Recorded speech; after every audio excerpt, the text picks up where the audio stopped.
नमस्कार, मेरा नाम है आशीष जायसवाल। आज 12 जुलाई है और आज से ठीक 3 दिन बाद 12, 13, 14, 15, 16 को जो है एक लड़की है जिसको फांसी हो जाएगी। 5 महीने में, या हम कह सकते हैं कि 5 महीने के अंदर ये दूसरी भारतीय महिला होगी जिसको फांसी होने वाली है।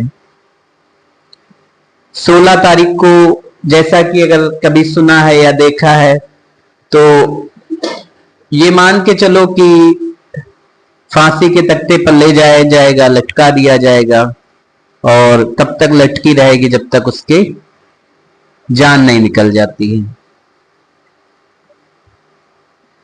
ऐसे ही 15 फरवरी को इसी साल जो है यूपी की शहजादी को अबू धाबी के जो है अलबाथवा जेल में फांसी दी गई थी। ये स्टोरी मैंने की नहीं है, लेकिन कोशिश करूंगा कि ये भी आप तक पहुंचाने की कोशिश करूं। आज जो हम बात करने वाले हैं वो है केरल की निमिषा। और केरल की निमिषा, केरल की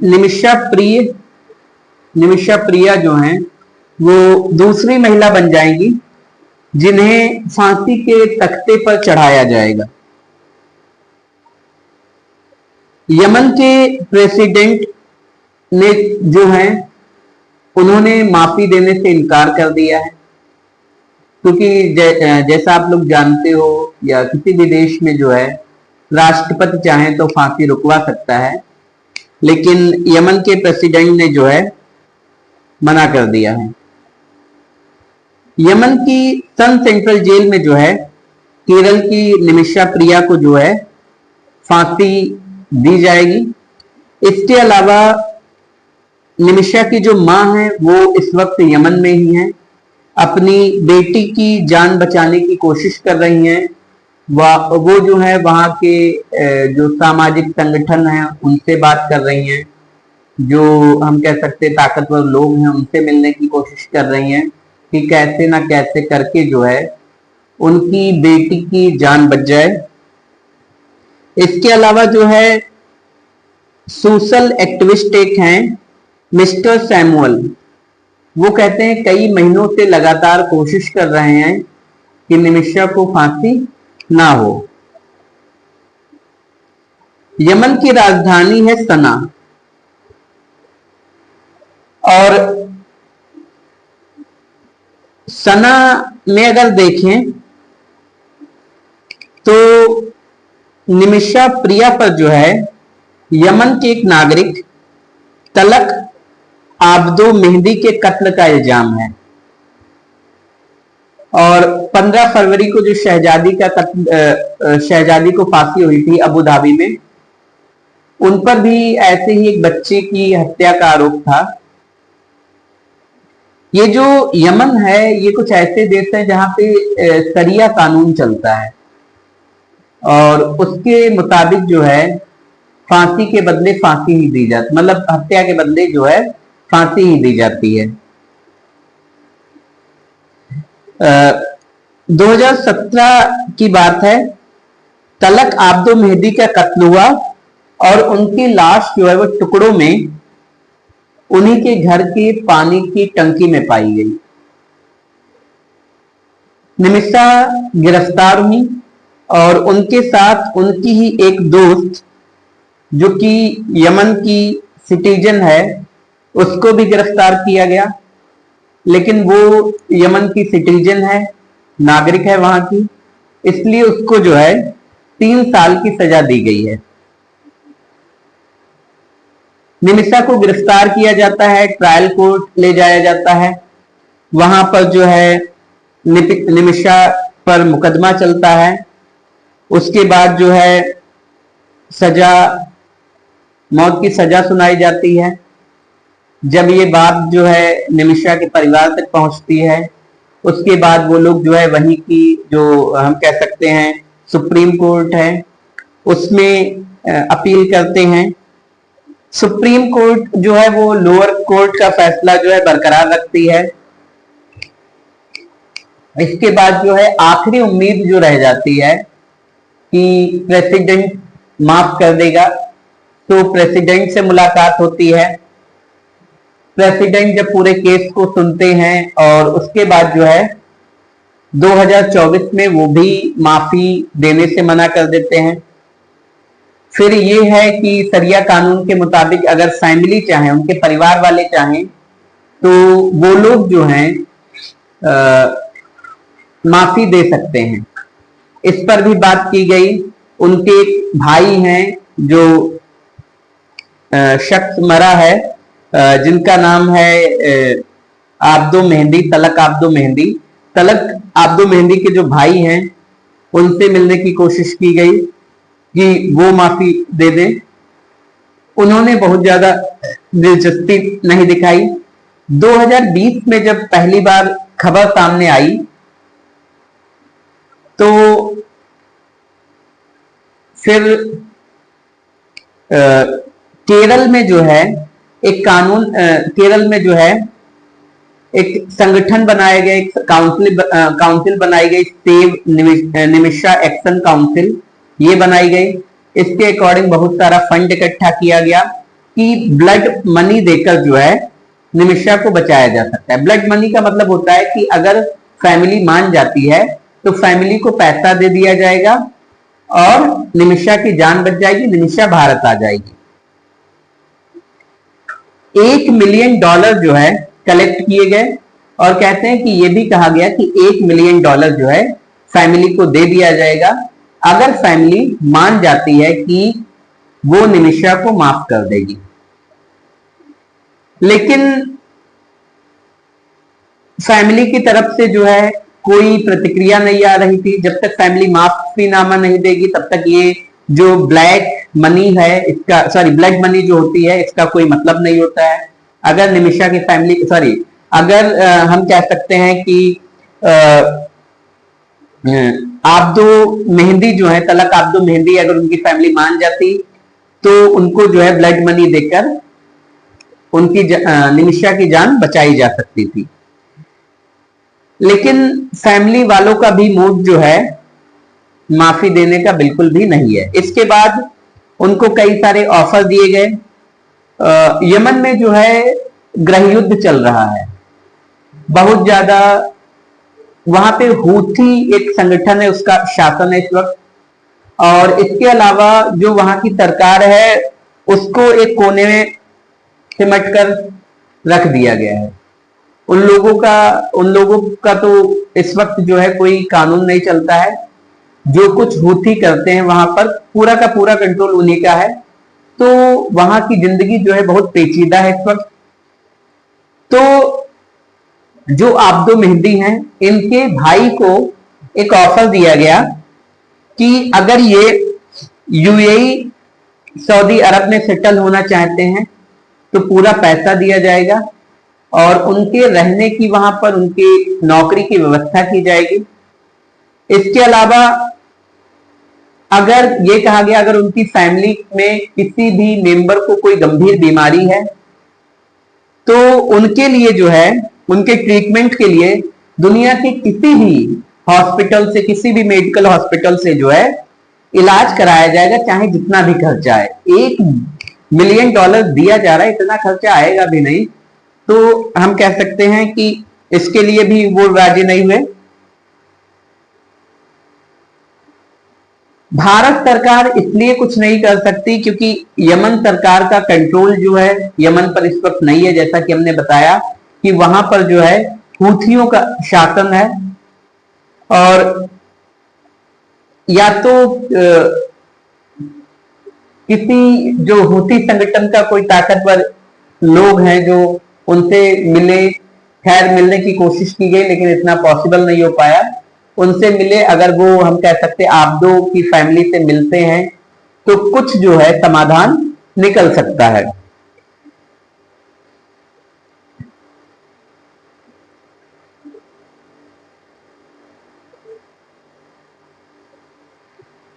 अब सवाल उठता है कि ये सब हुआ कैसे।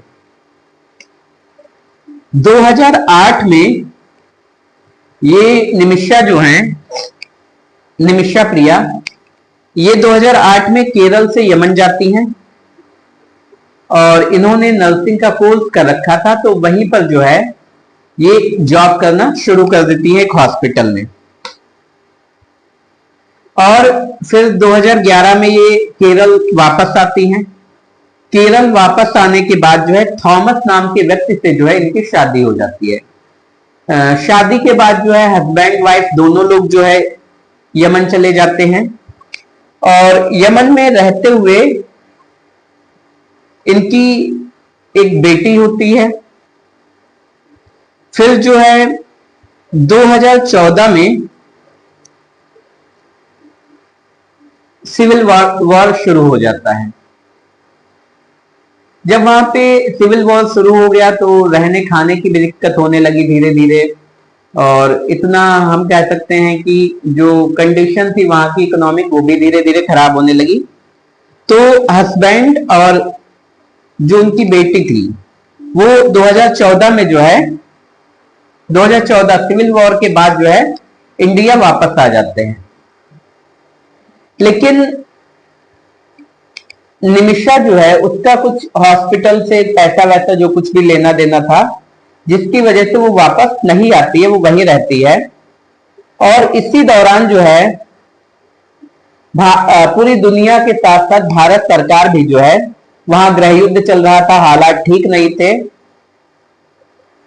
ट्रैवल पर बैन लगा देती है कि आप जो है यमन ट्रैवल नहीं कर सकते, क्योंकि हालात ठीक नहीं थे।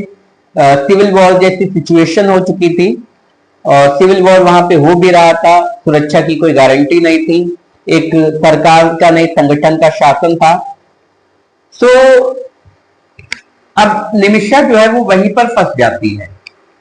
धीरे धीरे काम चलता है तो निमिषा सोचती है कि हमें जो है यहीं पर एक नर्सिंग होम खोलना चाहिए। लेकिन यमन में ये है कि अगर वहां पर आप कोई प्रॉपर्टी खरीदना चाहते हैं या इवन अपना बिजनेस भी करना चाहते हैं तो आपके पास यमन कानून के हिसाब से जो है आप नहीं कर सकते। इसके लिए जो है यमन सिटीजन का होना जरूरी है, मतलब आपके पास यमन की नागरिकता होनी चाहिए। तो अब निमिषा ने सोचा कि अब क्या किया जाए, तो इस पर काफी जब माथापच्ची की गई तो निमिषा ने एक दो लोगों से बात की। जिस हॉस्पिटल में निमिषा काम करती थी उसी हॉस्पिटल में जो है तलाल आब्दो, ये व्यक्ति भी उसी हॉस्पिटल में काम करता था। तो इन दोनों की बातचीत होती है, ये कहते हैं कि हम पार्टनरशिप में जो है खोलना चाहते हैं। तो तलाल आब्दो मेहंदी से जो है कागज पर दोनों की शादी हो जाती है, कागज पर, ठीक है। वैसे निमिषा की शादी हो चुकी है, उसका हस्बैंड इंडिया में है, लेकिन बिजनेस करना है वहां पे, हॉस्पिटल खोलना है, तो उसके लिए शादी कर लेती है। शादी के कुछ दिन तो ठीक चलता है, उसके बाद जो ये तलाल आब्दो है ये निमिषा को परेशान करना शुरू कर देता है। उसके पासपोर्ट कहीं छुपा देता है, इवन जो है इसके साथ जबरदस्ती करता है। एक हस्बैंड वाइफ के बीच में जो भी चीजें होती हैं वो करने की कोशिश करता है। निमिषा इनकार करती है इन सारी चीजों से, निमिषा को धमकी देता है, एक तो दूसरे देश में, यहाँ से काफी दूरी, वहां तक पहुंचना भी खैर, और दूसरी चीज की गृह युद्ध वहां पे छिड़ा था, सरकार का कोई वो नहीं था, भारत सरकार भी कुछ नहीं कर सकती थी। निमिषा चाहती थी किसी तरीके से उसका पासपोर्ट मिल जाए जिससे वो इंडिया वापस चली आए।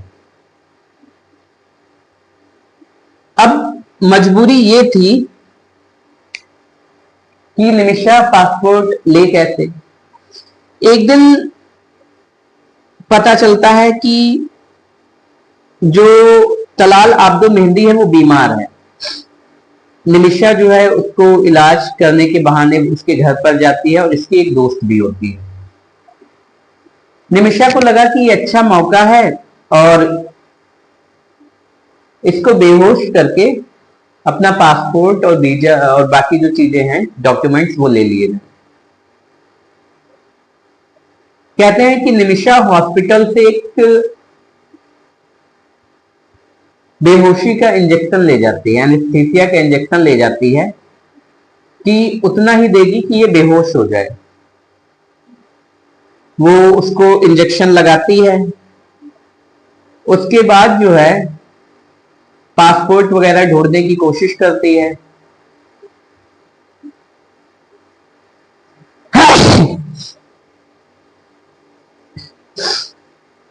पासपोर्ट जब ढूंढने की कोशिश करती है, मिलता है या नहीं मिलता है, अचानक से वो देखती है कि जो तलाल अब्द मेहंदी है वो कोई प्रतिक्रिया नहीं कर रहा है, मतलब सांस नहीं ले रहा है, बाकी सारी चीजें।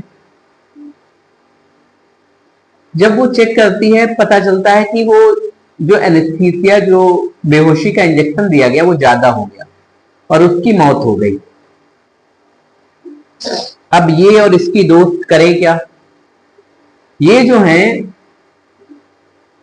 उसके टुकड़े करती हैं और ऊपर पानी की टंकी में जो है भर देती हैं। उसके बाद ये वापस चली आती हैं। घर वालों को जब पता लगता है, ये नहीं पता लगता है कि मर गया, लेकिन घर वाले जब खोजते हैं तो पता लगता है कि पानी की टंकी में है। उसके बाद पुलिस को खबर की जाती है, पुलिस आती है, वहां के सीसीटीवी फुटेज चेक किए जाते हैं। सीसीटीवी फुटेज में पता चलता है कि यही दो लड़कियां अंदर आई थी, इनके बाद कोई नहीं आया। इनको गिरफ्तार किया जाता है, इनसे पूछताछ की जाती है और निमिषा जो है फिर बाद में ये सारी चीजें कबूल करती है कि उससे ये जो मर्डर हुआ ये एक्सीडेंटली हुआ, उसका इरादा नहीं था मारने का, लेकिन ये हो गया। अब इस पर जांच होती है और फिर निमिषा को दोषी ठहराया जाता है निचली अदालत के द्वारा। फिर सुप्रीम कोर्ट में वो होता है, फिर राष्ट्रपति के पास जाता है, उसके बाद फैमिली वालों से कहा जाता है, लेकिन अभी वही सब चल रहा है। आज 12 तारीख है, बहुत तेजी से लोग लगे हैं कि निमिषा को बचाया जा सके, लेकिन देखते हैं क्या होता है। और 16 को क्या न्यूज आती है, अगर बच जाती है तो बड़ी अच्छी बात है, नहीं बचती है तो एक स्टोरी और आएगी, बच जाती है फिर भी एक स्टोरी और आएगी। तो अभी तो खैर गलत तो किया है, लेकिन दूसरी चीज ये है कि खुद की जान बचाने के लिए करना पड़ा। और कहीं ना कहीं ये है कि कई बार इंसान को लालच ले डूबता है कि अगर वहां पे गृह युद्ध हो गया था, हस्बैंड और बेटे वापस आ गए थे, तो तुम्हें भी आ जाना चाहिए था। क्या कारण रहा? या अगर पैसे के लेने थे तो पैसे ले लेती, उसके बाद वापस आ जाती।